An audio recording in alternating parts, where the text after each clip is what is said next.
Donc c'est vrai que le mot d'ordre est national aujourd'hui, mais même sans mot d'ordre national, de toute façon, on avait prévu qu'il fallait faire des actions très rapidement, puisqu'on ne peut pas se permettre d'attendre 2 mois de plus.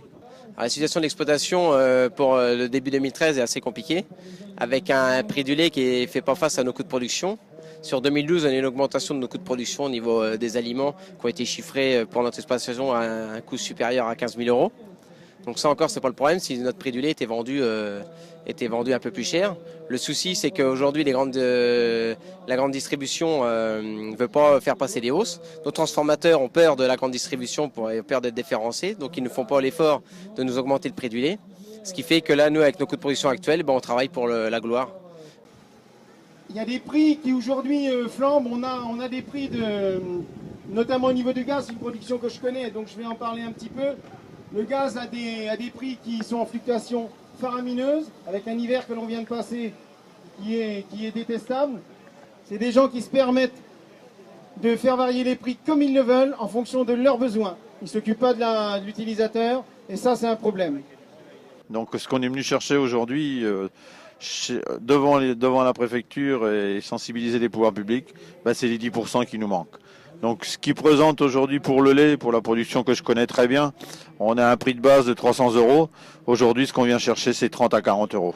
Donc nous, on est devant la préfecture pour être en prise directe avec l'État, pour demander à l'État de faire maintenir les tables rondes, parce qu'il y a déjà une de faite la semaine dernière, de continuer les tables rondes pour pouvoir trouver un accord avec la grande distribution et nos transformateurs pour pouvoir vivre décemment et avoir un prix du lait. On demande une augmentation de minimum 30 euros des millilitres supplémentaires. Pourquoi on les a pas c'est, je dirais, quand on rencontre les transformateurs, on nous dit que c'est de la faute des GMS. Et quand on rencontre les GMS, on nous dit que c'est de la faute des transformateurs. Donc ça suffit. Il faut que les pouvoirs publics prennent leurs responsabilités et mettent tout le monde autour de la table. Les éleveurs n'ont pas du tout déclaré la guerre aux céréaliers. On a tous besoin les uns des autres. Et je pense que ça, c'est le plus important dans tous les discours. On a eu besoin de vous pour la sécheresse il n'y a pas si longtemps que ça. Vous avez répondu présent et sachez qu'on vous en remercie encore. Et donc de toute façon, on compte sur vous et vous pouvez compter sur nous. Voilà. La détresse dans l'agriculture. Moi, voilà, il y a la détresse au niveau de l'élevage, mais je dis la détresse au niveau de l'agriculture. Pourquoi je dis ça?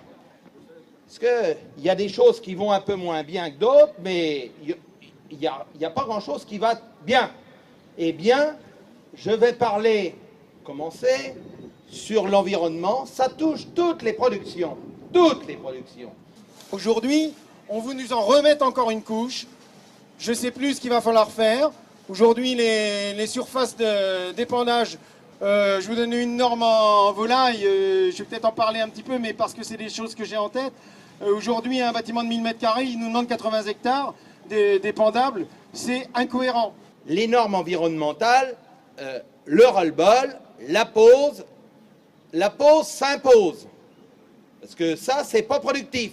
C'est des coûts de production, de la contrainte. Voilà, donc on n'en veut plus pour le moment. On fait déjà des choses très bien.